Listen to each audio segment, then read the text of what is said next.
On May 19, 2026, Jonathan Andic, a Spanish millionaire, was arrested by the authorities. The reason?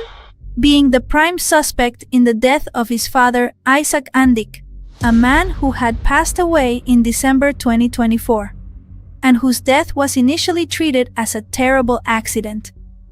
But as the months went by, authorities began to notice various inconsistencies, not only in the stories Jonathan had given, but also in several pieces of evidence found at the scene.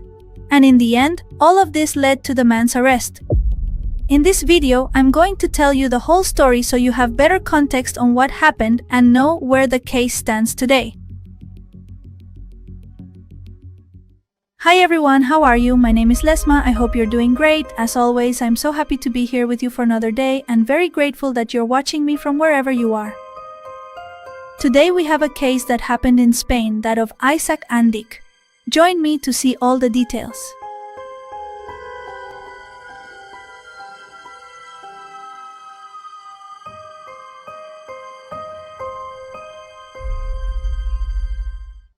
Isaac Andic was born in Istanbul, Turkey on October 1, 1953. At 16, he left his native country and, along with his parents and brother, settled in Barcelona, Spain. From a very young age, he showed a great passion for trade and business. And once he finished high school, he started taking his first steps in the business world. He took 4 hand-embroidered blouses made in Turkey and sold them in a shop in Barcelona. He continued selling in various stores for many years, and even created his own brand of jeans. By the late 70s, he already had a career path that led him to become a successful businessman in Spain. Around that same time, he married a woman named Neus Reich, and from that union 3 children were born: Jonathan, Judith, and Sarah. But this marriage only lasted a few years, and they ended up separating. Mind you, Isaac continued on his entrepreneurial path, and went on to found the clothing brand Mango at just 28 years old, partnering with his brother and another businessman. So things started going really well for them, and the brand grew to have a presence in over 30 countries, expanding globally. By 2012, they were present in 109 countries and had 2,500 stores. Time went on, and after his divorce, Isaac moved on with his life. This time he married a woman named Estefania, who was also a prestigious Catalan businesswoman. His children were also growing up and starting to have their own life plans. Jonathan, the eldest, as we might predict, started taking an interest in his father's business. The boy had studied several things, including finance.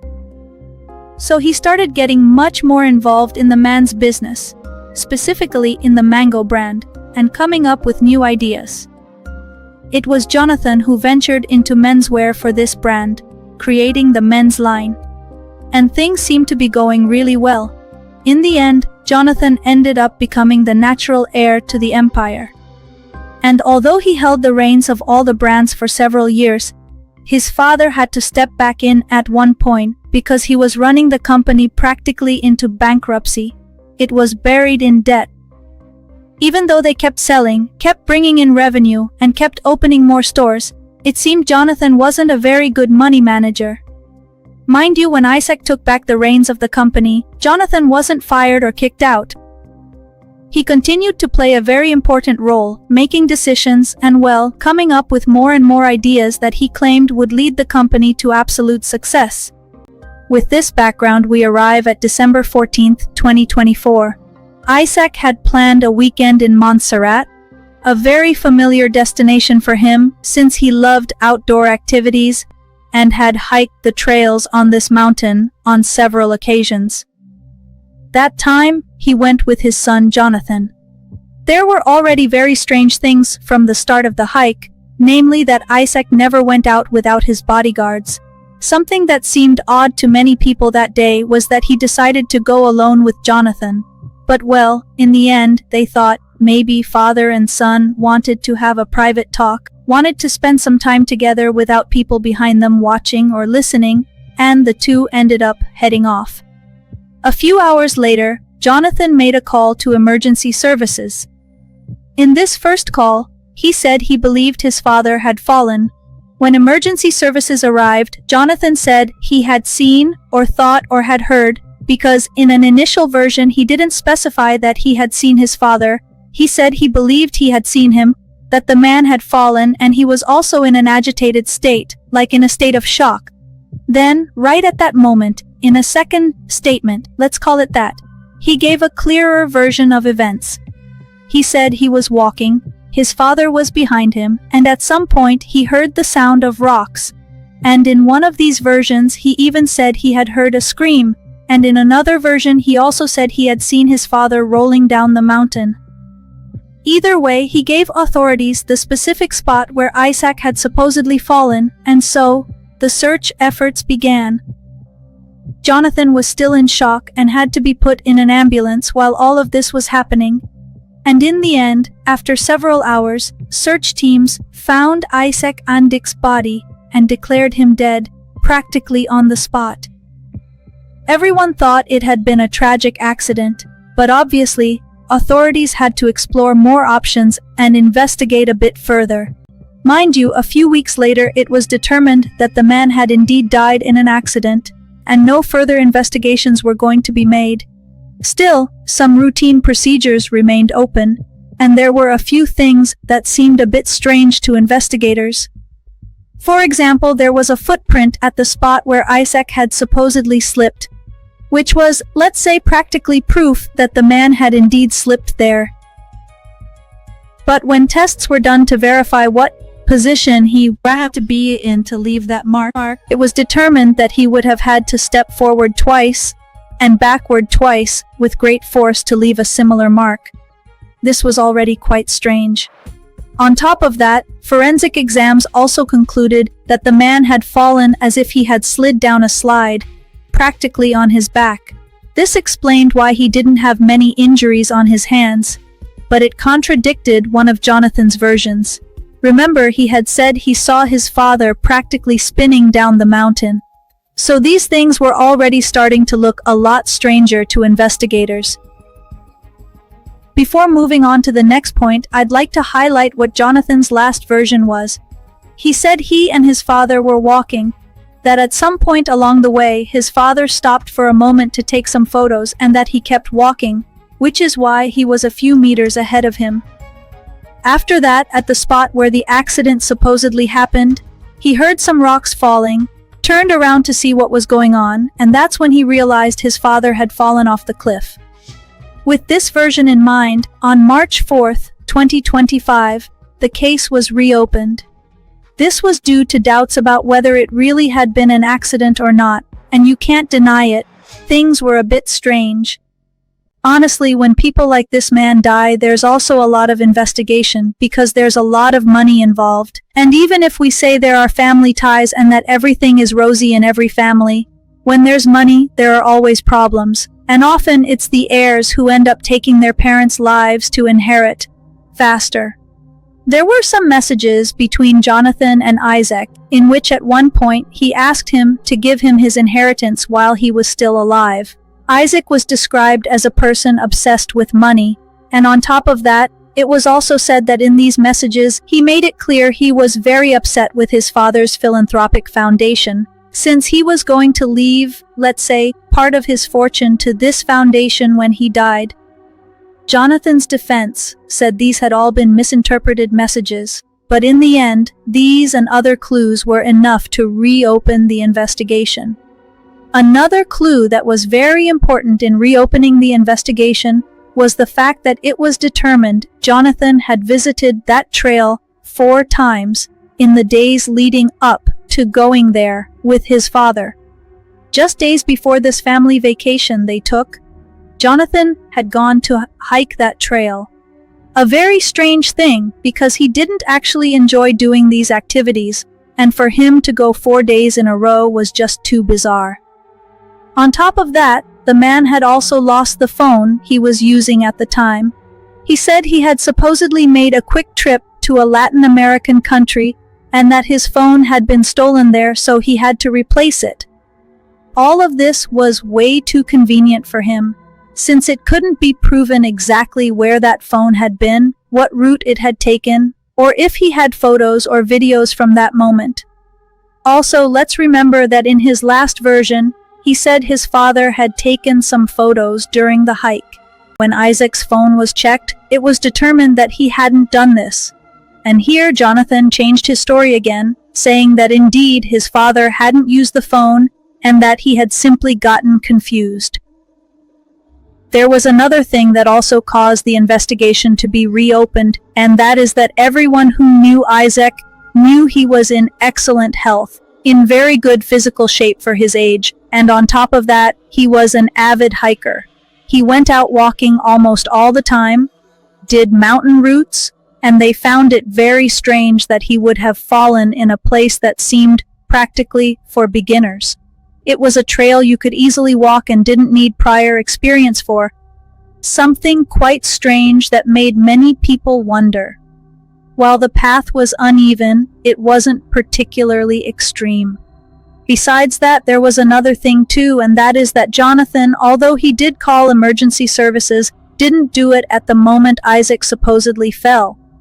Checking the phone records, because the police were able to access this despite him losing the device, there was a phone company that could provide the records of the calls he had made. And he didn't call emergency services first. He called Estefania, his father's partner, and to this day the content of that call isn't well known, but it was quite strange. Still, Estefania also arrived at the scene very quickly and stayed with Jonathan the entire time he was with the investigators while they searched for the man's body. Another thing that made people suspect there was already a bad relationship between father and son was the fact that after his memorial and funeral, several tributes were held for him.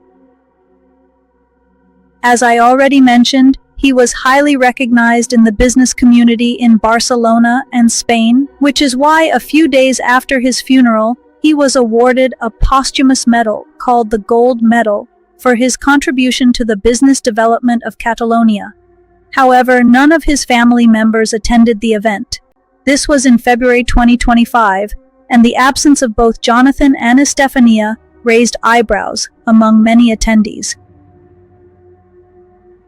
But official statements were issued by both parties saying that the grief was still too fresh and that they weren't in a state to go collect an award, be in a crowded place all dressed up, dealing with people, questions they might ask, and all that sort of thing. So what initially seemed like a family tragedy began to turn into a story surrounded by a lot of suspicion. And on various TV shows and analysis segments, a lot of information started coming out about the complicated relationship between Isaac and Jonathan.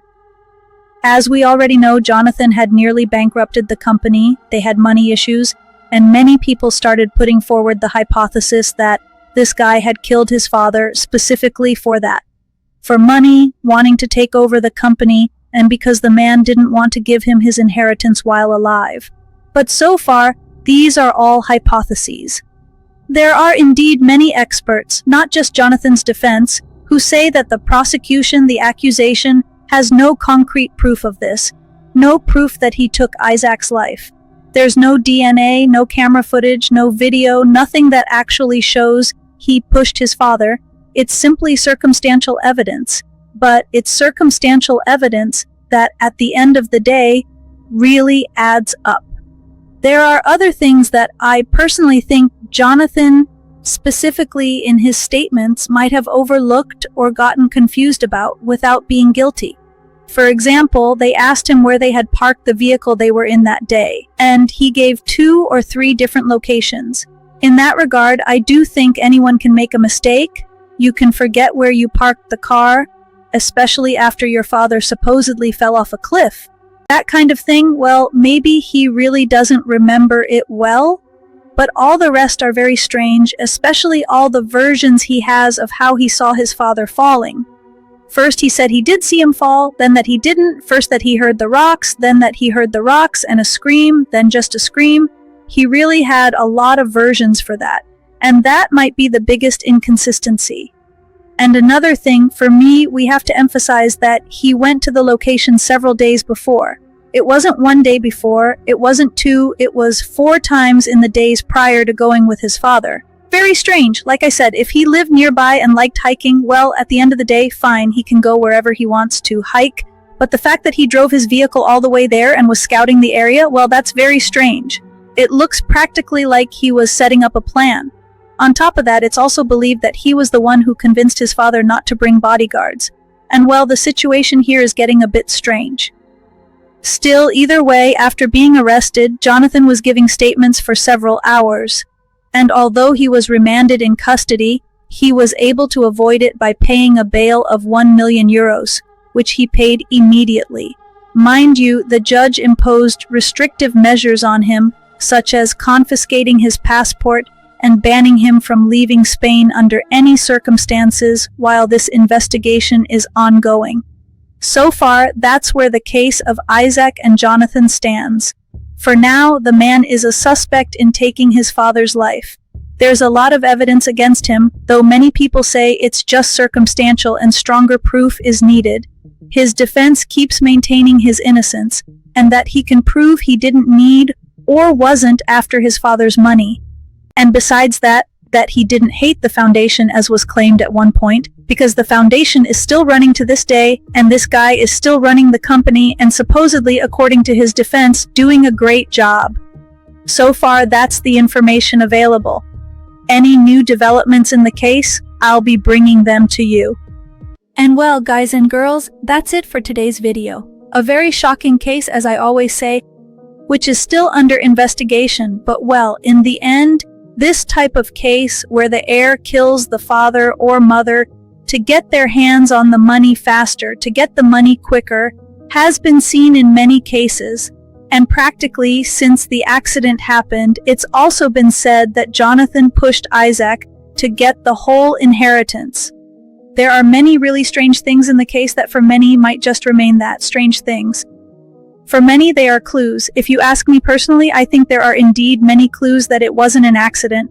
The footprint that was practically placed at the scene, I think, is a very important piece of evidence.